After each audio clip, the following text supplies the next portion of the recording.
torcem os lábios e sacodem a cabeça. Ao Senhor se confiou, Ele o liberte.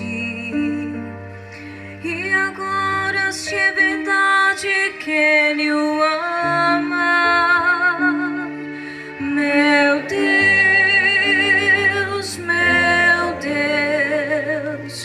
por que me abandonaste? Meu Deus,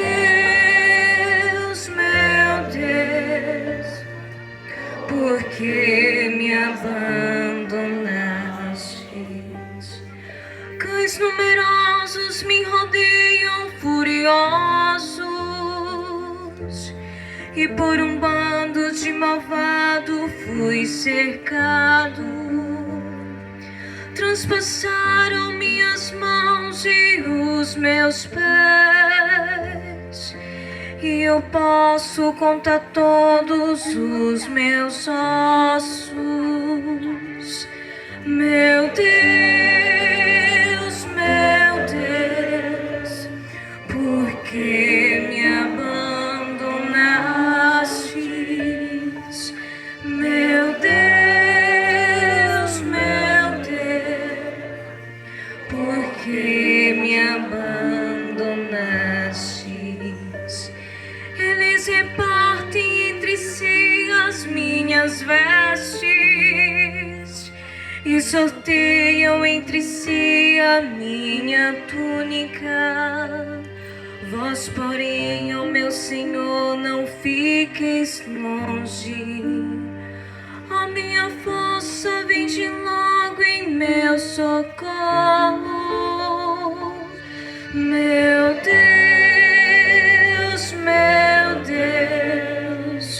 por que me abandonastes? Meu Deus, por que me abandonastes? Anunciarei o vosso nome aos meus irmãos, e no meio da assembleia hei de louvar-vos.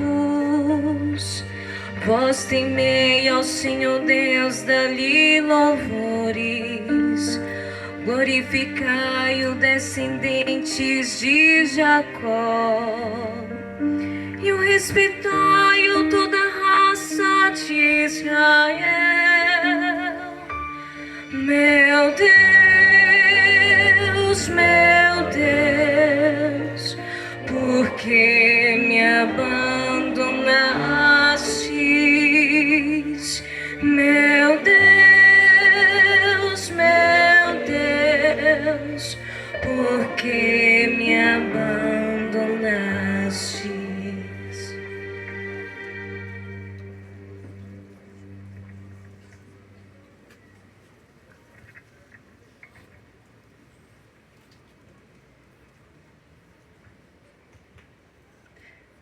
Leitura da carta de São Paulo aos Filipenses. Jesus Cristo, existindo em condição divina, não fez o ser igual a Deus uma usurpação, mas ele esvaziou-se a si mesmo, assumindo a condição de escravo e tornando-se igual aos homens. Encontrado com aspecto humano, humilhou-se a si mesmo, fazendo-se obediente até a morte e morte de cruz. Por isso, Deus o exaltou acima de tudo e lhe deu o nome que está acima de todo nome. Assim, ao nome de Jesus, todo joelho se dobre no céu, na terra e abaixo da terra, e toda língua proclame: Jesus Cristo é o Senhor, para a glória de Deus Pai. Palavra do Senhor. Graças a Deus.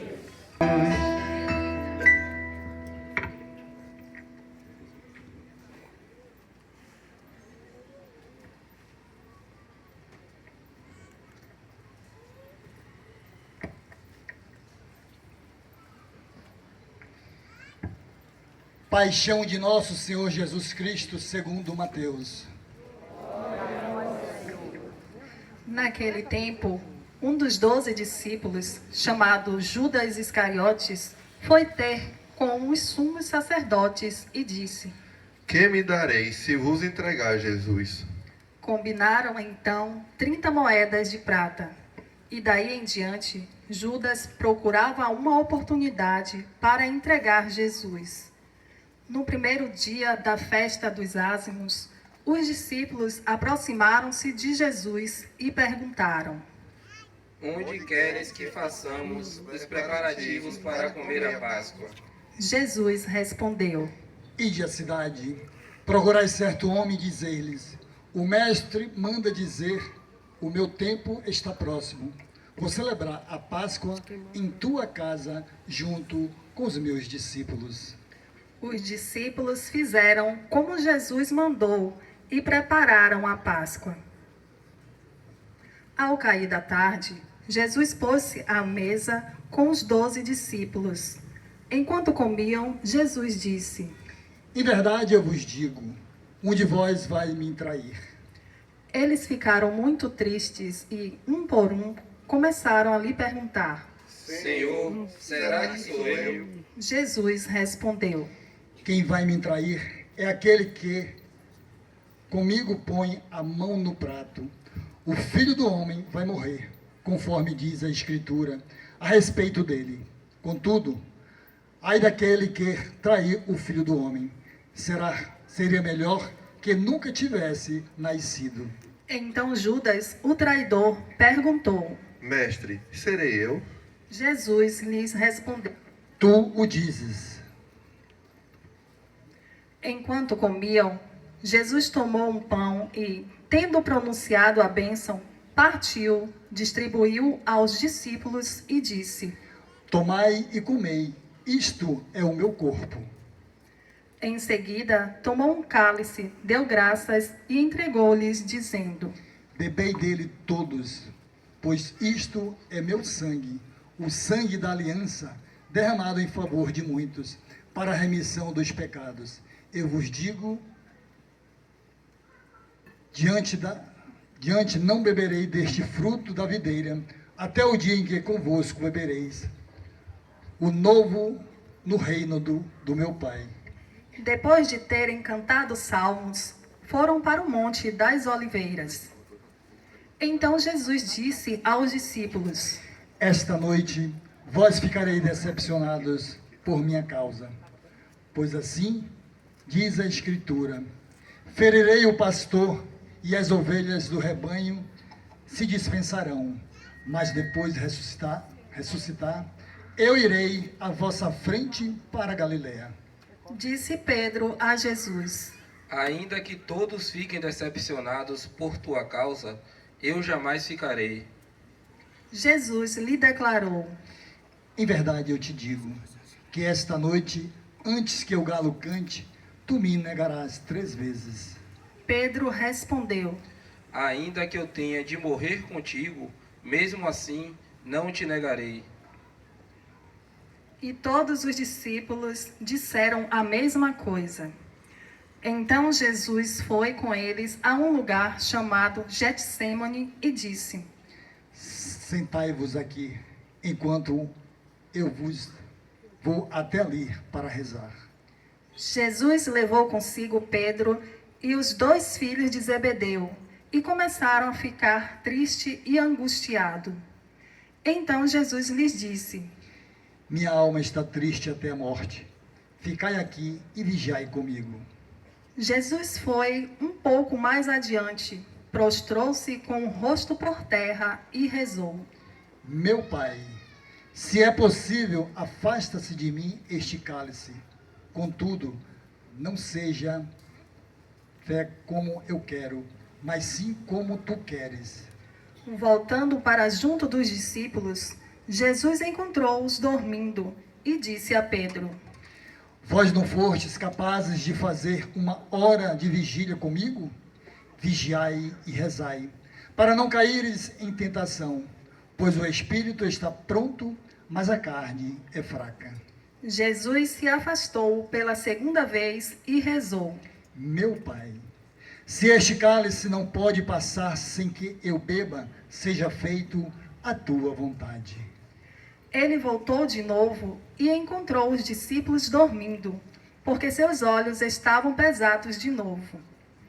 Deixando-os, Jesus afastou-se e rezou pela terceira vez, repetindo as mesmas palavras. Então voltou para junto dos discípulos e disse: Agora podeis dormir e descansar. Eis que chegou a hora, e o Filho do Homem é entregue nas mãos dos pecadores.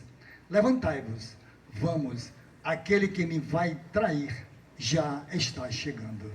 Jesus ainda falava quando veio Judas, um dos 12, com uma grande multidão armada de espadas e paus. Vinham mandado dos sumos sacerdotes e dos anciãos do povo. O traidor tinha combinado com eles um sinal, dizendo: Jesus é aquele que eu beijar, prendei-o. Judas logo se aproximou de Jesus, dizendo: Salve, mestre. E beijou. Jesus lhe disse: Amigo, o que viestes? Então os outros avançaram, lançaram as mãos sobre Jesus e o prenderam. Nesse momento, um dos que estavam com Jesus estendeu a mão, puxou a espada e feriu o servo do sumo sacerdote, cortando-lhe a orelha.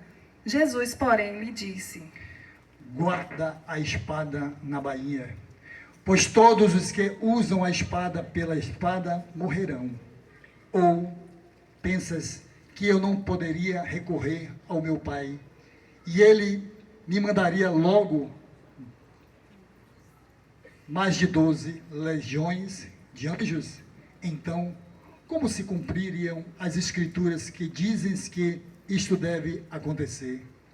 E, naquela hora, Jesus disse à multidão: Vós viestes com espadas e paus para me prender, como se eu fosse um assaltante.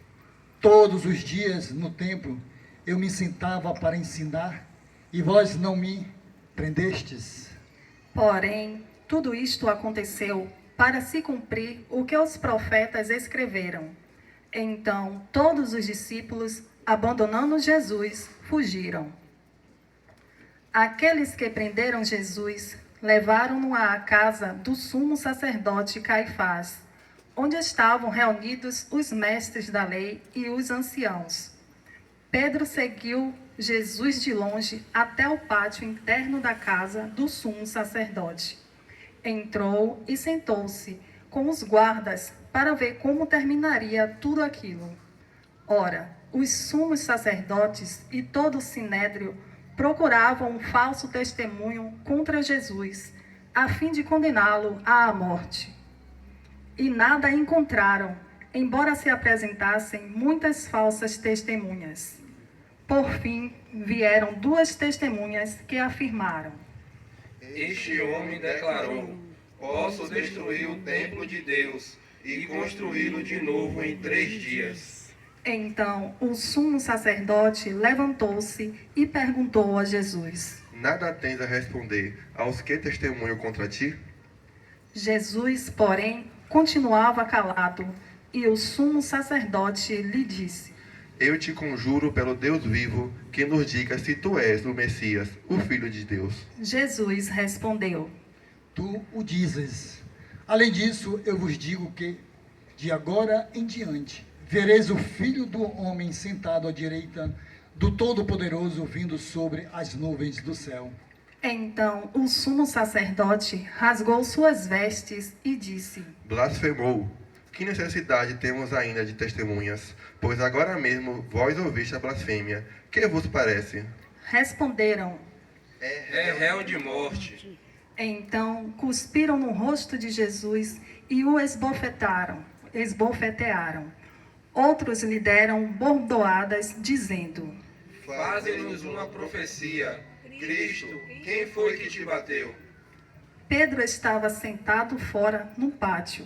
Uma criada chegou perto e disse: Tu também estavas com Jesus, o Galileu. Mas ele negou diante de todos.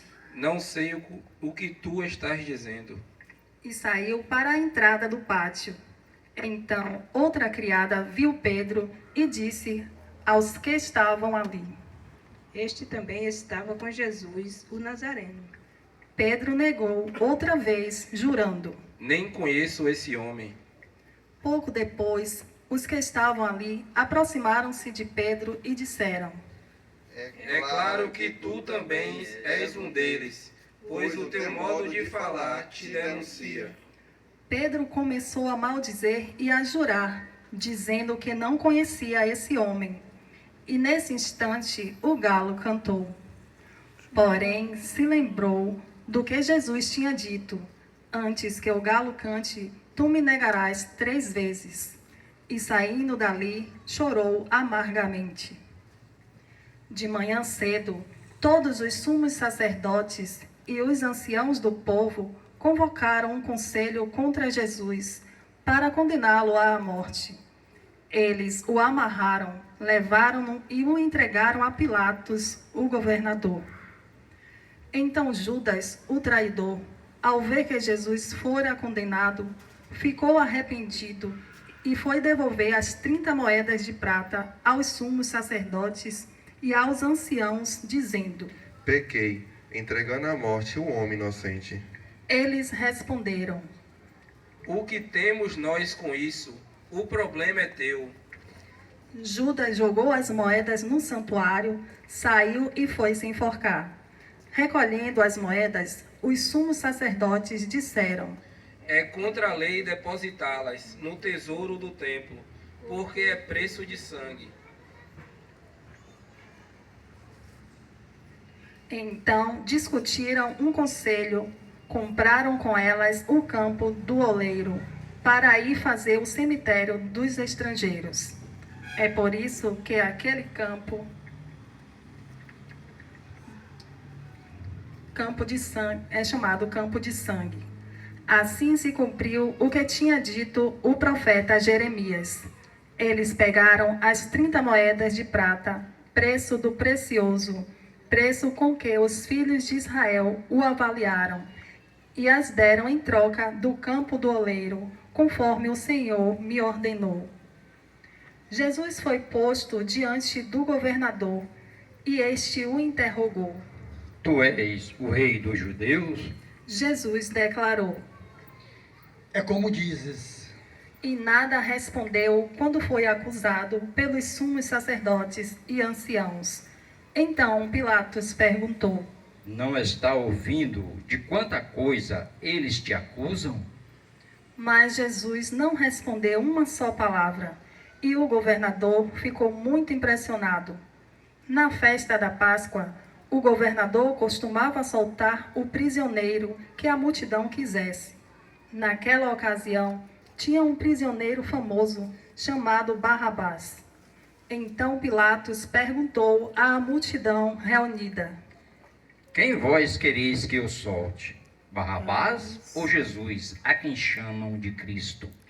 Pilatos bem sabia que eles haviam entregado Jesus por inveja. Enquanto Pilatos estava sentado no tribunal, sua mulher mandou dizer a ele: Não te envolvas com esse justo, porque esta noite, em sonho, sofri muito por causa dele. Porém, os sumos sacerdotes e anciãos convenceram as multidões para que pedissem Barrabás e que fizessem Jesus morrer. O governador tornou a perguntar. Qual dos dois quereis que eu solte? Eles gritaram. Barrabás. Pilatos perguntou. Que farei com Jesus, que chamam de Cristo? Seja crucificado. Pilatos falou. Mas que mal ele fez? Eles, porém, gritaram com mais força. Seja crucificado. Pilatos viu que nada conseguia e que poderia haver uma revolta.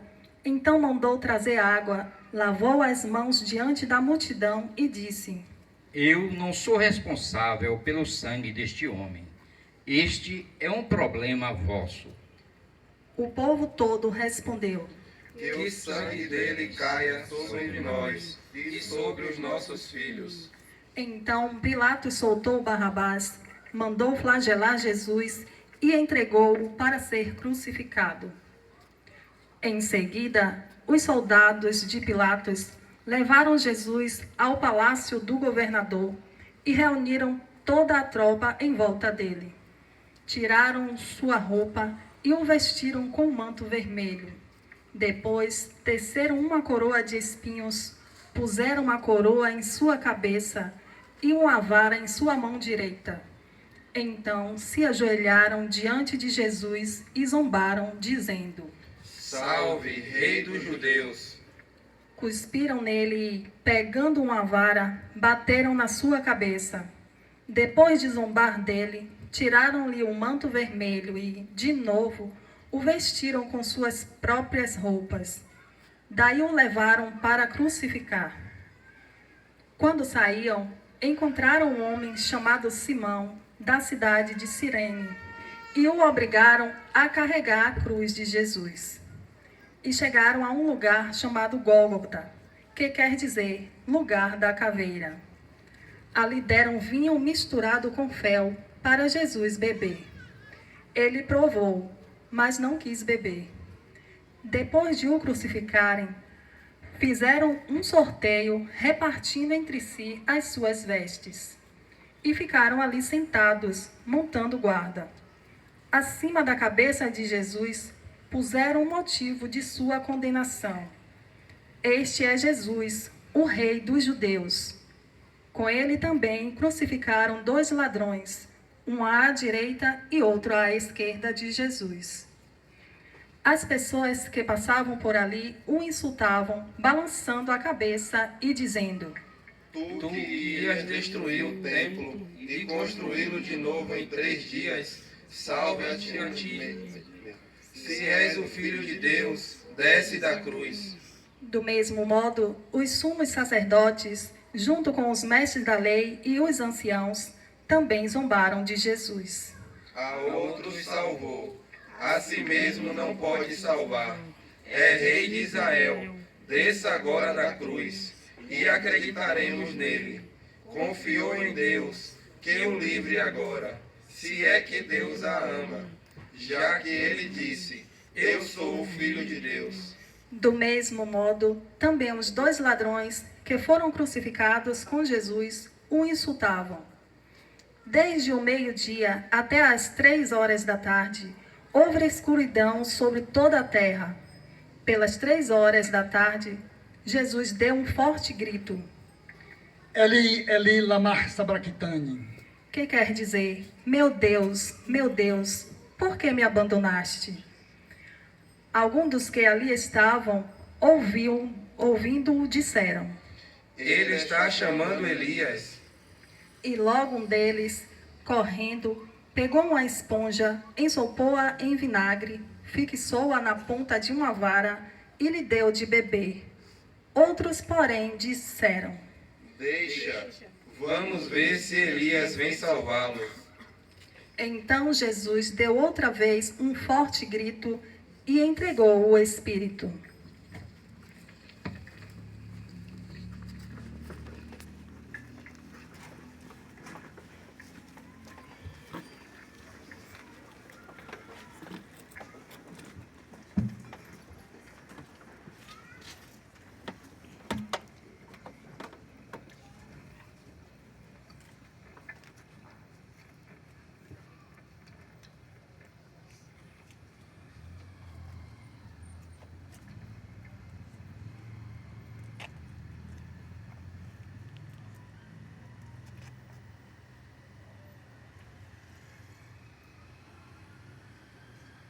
E eis que a cortina do santuário rasgou-se de alto a baixo em 2 partes.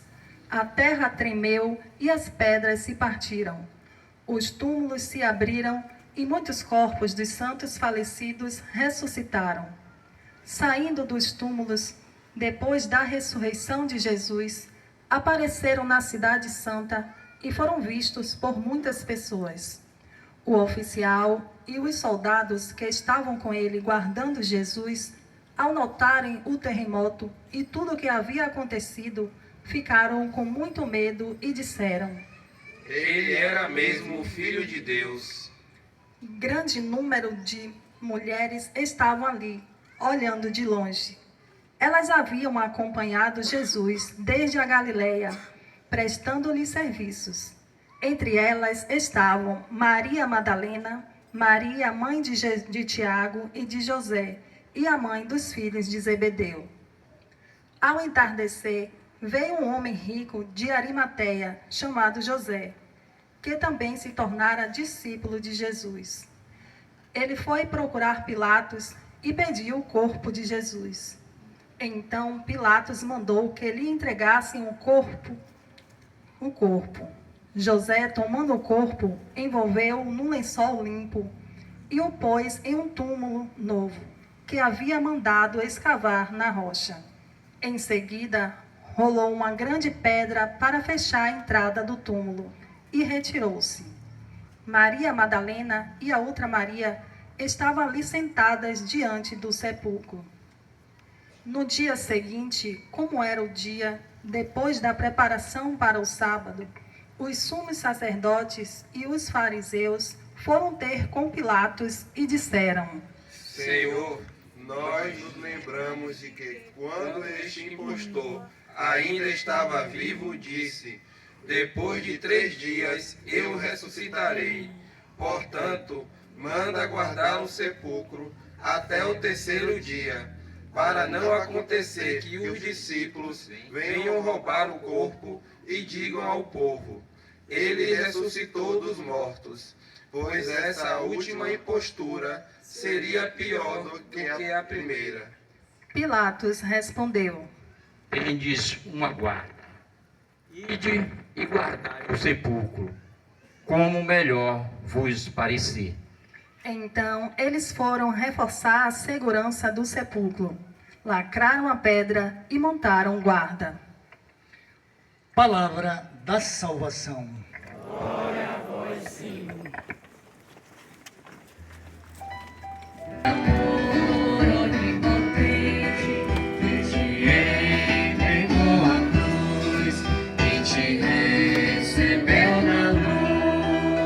A si mesmo e ter no seu projeto, nos seus planos, o projeto de Deus. Quem é capaz de abrir mão de seus sonhos, de suas vontades, de sua história, de sua vida, para cumprir sem nenhum pressuposto de recompensa, mas fazer para servir. Por isso, Jesus é a figura do servo dos servos. É ele que concretiza na obediência e obediência até a morte.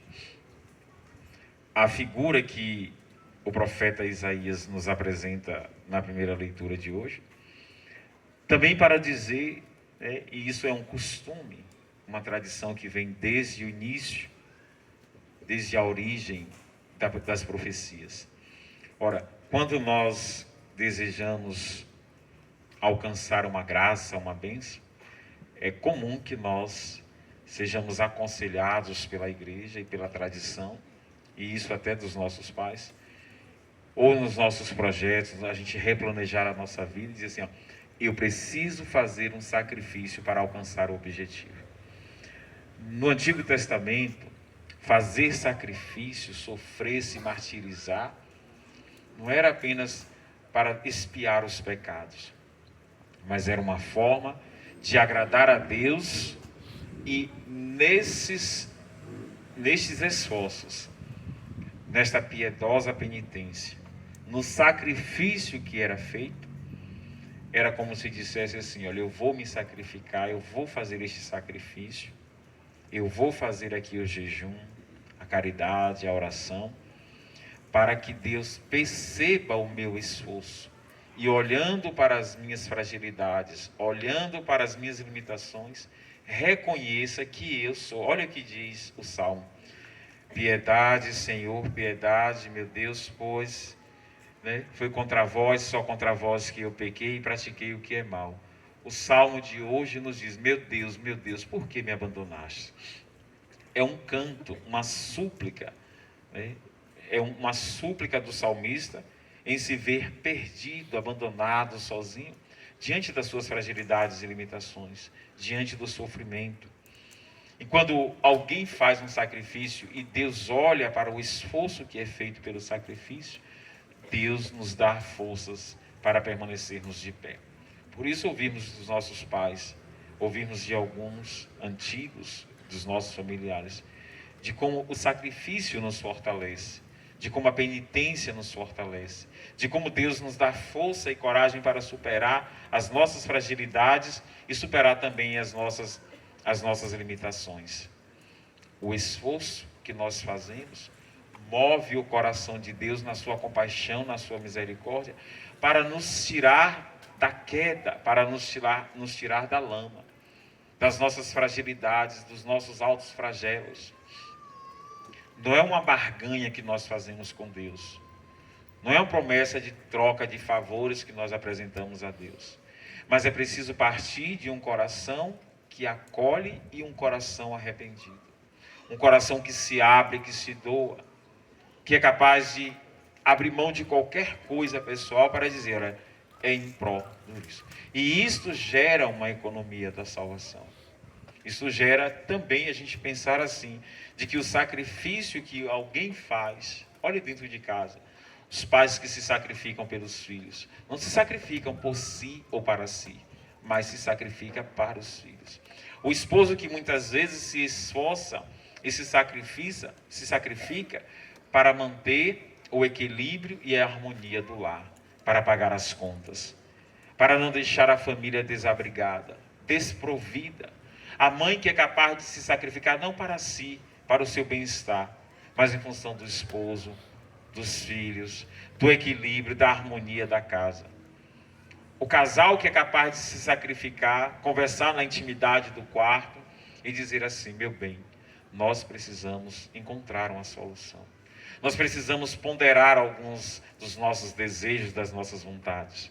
Nós precisamos sacrificar aqui um pouco da nossa mordomia, do nosso luxo, das nossas condições.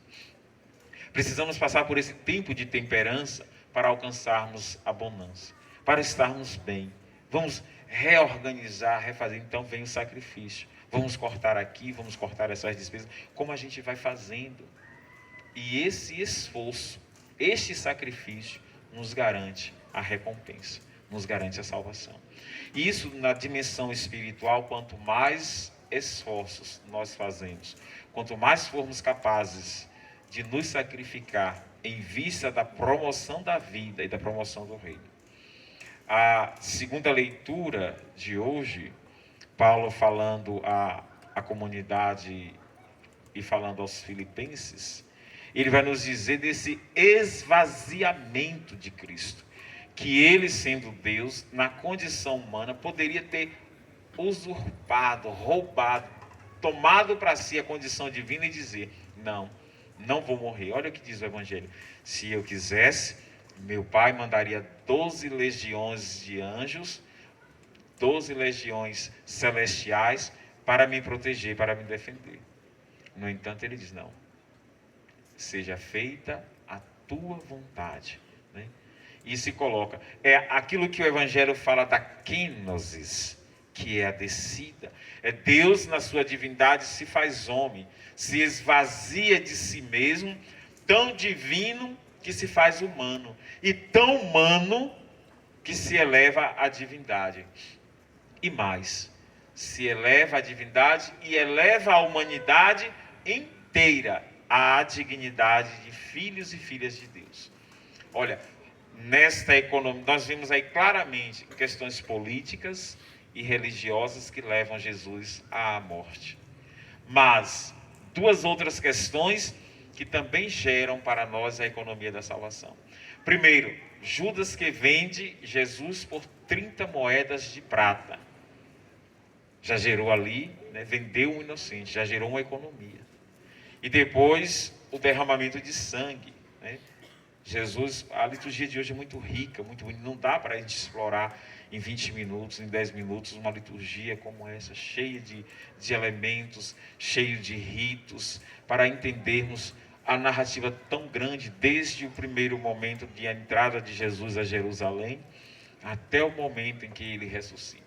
Em cada diálogo, em cada cena que Jesus vai aparecendo, desde o julgamento, a entrega, a traição, está ali na vigília. Os discípulos não são capazes de permanecer vigilantes. Por 2 vezes Jesus chega E a gente pode se olhar e dizer assim, quantas vezes Jesus também espera que nós estejamos vigilantes e nós estamos distraídos com tantas atrações, com tantos outros atrativos e esquecemos de olhar para a cruz de Cristo. Esquecemos de olhar para aquele que é a razão da nossa existência, da nossa salvação. Nós bem sabemos que os nossos corpos putrefarão, serão corroídos pelos germes, pelas lavas na terra. Mas enquanto o nosso corpo morre, nós temos a esperança de uma certeza de uma vida eterna espiritualmente. De que nós não estaremos na sepultura para a vida eterna, mas que nós ressurgiremos. Então, hoje nós abrimos o início da Semana Santa. Daqui mais uns dias, a partir de amanhã, nós já vamos estar vivendo, depois de 5 semanas de preparação, de jejum, de penitência, de confissão, de caminhada. Essa trajetória que nós fizemos, ela tem que ter para nós uma resposta positiva. Alguma coisa tem que ter mudado nas nossas vidas durante este tempo. Nós não podemos celebrar uma Páscoa que é vida nova, ainda sendo velhos homens e velhas mulheres. Não no seu sentido e no seu aspecto físico, biológico, mas no sentido das manias, dos costumes, dos trejeitos, das nossas brigas, das nossas indiferenças, das nossas impaciências. Trazer para uma vida nova coisas velhas, costumes e hábitos ruins, velhos, não saudáveis para a nossa vida. É preciso sermos revestidos da graça da ressurreição. E nós ainda temos esta semana de preparação. Viver a experiência de um Deus que nos chama na intimidade, de um Deus que nos quer dar vida nova, transformar as nossas dores em alegria, os nossos prantos em risos, o luto em festa de vida eterna, de vida que não se acaba. Essa entrada de Jesus a Jerusalém, a cidade celeste, é para dizer que o desejo do coração de Deus é que nós comecemos a experimentar e a vivenciar esta Jerusalém que na escatologia desejamos, é viver o já e o ainda não. É começar essa Jerusalém celeste já aqui entre nós. Não é deixar para viver a glória do céu na Jerusalém celeste. Lá é continuação daquilo que já experimentamos aqui. Ou melhor, que deveríamos estar experimentando aqui. Aqui é o lugar do ensaio, é o lugar do estágio, da preparação, da purificação. Se eu não sou capaz de viver bem com o Padre Eliseu, se nós nos tornamos indiferentes, como que nós vamos viver a eternidade um ao lado do outro? Se nós não formos capazes de perdoar, de colocar as nossas indiferenças de lado, porque o profeta Isaías vai nos dizer do sacrifício de um por todos. Dentro de casa nós nos sacrificamos para o todo. Mas o que é que a sociedade nos impõe? O que é que a sociedade nos dita, nos ensina? Uma sociedade de 2 cantos ou mais. O individualismo e ser individualista. E a gente mistura porque ser individualista é uma coisa, viver o individualismo é outra. Viver num mundo de competições, de desigualdades, onde quem tem mais é um grupo menor e quem nada tem é um grupo maior. Onde o desejo de acúmulos de bens, tirar daqueles que poderiam ter, dividir, fracionar, partilhar, lhes são tirados. E de tantas outras mazelas que nós experimentamos. Como nós podemos rezar o Pai Nosso, seja feita a vossa vontade, assim na terra como no céu, se nós vemos tanta gente ainda passando fome? Se nós temos ainda uma campanha da fraternidade deste ano que fala de desabrigados, de abandonados, de sem-tetos, de vulnerabilidade, de pessoas ainda em situação de rua.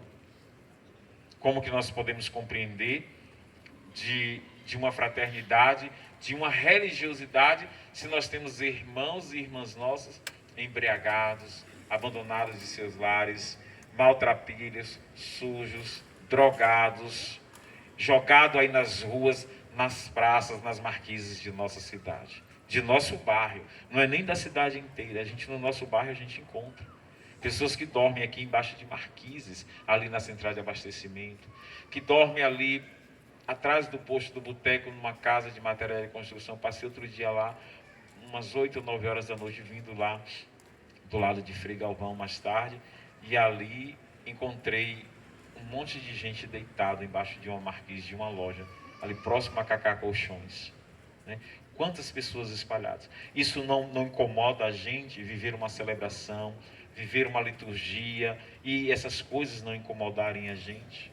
A gente olha com um olhar de indiferença, com um olhar de abandono, com um olhar de nojo, de desprezo. A gente não se move para isso. A gente não se move para mudar esta realidade. A gente não se sacrifica para mudar a realidade de outra em nossas vidas. A gente não precisa ir muito longe. Tem um cadeirante que transita por aqui como um transeunte, daqui para ali, do Meira para aqui. Isso não incomoda ninguém. A gente entra, né, e olha com um olhar por cima dos nossos ombros, enquanto ele fica gritando: ei, ei, ei você, ei moço, ei padre, ei moça, ei moço. E a gente passa, sabe, com os nossos ouvidos tapados, os nossos olhos fechados. Isso não incomoda a gente. E tantas outras realidades que nós temos. E nós vimos o Evangelho e a liturgia de hoje, que nos chama a viver uma vida nova, que nos chama a viver uma vida diferente, que nos impulsiona e nos coloca para frente, para sermos promotores da vida e da dignidade humana. A gente não vive o Evangelho que deveria viver. A gente vive o Evangelho do egoísmo, da indiferença, da solidão, do abandono. São tantas as realidades. Mas quero vos dizer, queridos, de que Deus, na sua onipresença, na sua onipotência e na sua onisciência, conhece cada um de nós em nossos corações. E Ele quer sim curar as nossas feridas. Ele quer sim curar as nossas enfermidades. Ele quer transformar as nossas vidas. E a celebração desses dias nos fará caminhar para a cura das nossas enfermidades, para resplandecer numa vida nova. E quando cantarmos a sequência mostrando que a vida venceu a morte: cantai, cristão, afinal, salve, ó vítima pascal, Cordeiro inocente, o Cristo abriu-nos do Pai o aprisco, por toda a ovelha imolada, do mundo lavado o pecado. Duelo mais forte é a vida que vence a morte. Louvado seja nosso Senhor Jesus Cristo. Para sempre seja louvado. Elevemos a Deus as nossas preces, as nossas orações.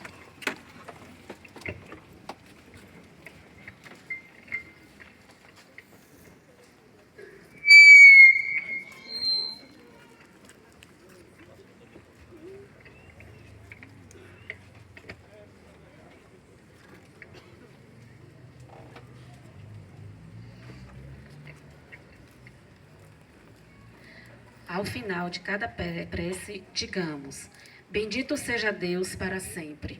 Bendito seja Deus para sempre.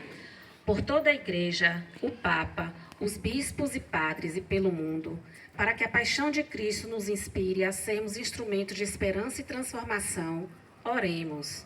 Bendito seja Deus para sempre. Por todos que carecem de moradia, para que encontrem acolhimento, esperança e uma oportunidade de reconstruir suas vidas, oremos. Bendito seja Deus para sempre. Por nossas lideranças, para que governem com justiça e misericórdia, promovendo a paz e o bem comum, oremos. Bendito seja Deus para sempre. Para que os que hoje se reúnem em assembleia para iniciar a Semana Maior de nossa fé, sejam envolvidos pelos grandes mistérios do Senhor, se empenhem na construção de um mundo mais fraterno e solidário, oremos. Bendito seja Deus para sempre. Deus de bondade, ouvi as nossas preces, as que foram externadas e as que ficaram no íntimo de cada coração. Por Cristo nosso Senhor. Amém. Ofereçamos a Deus os nossos dons, a nossa vida.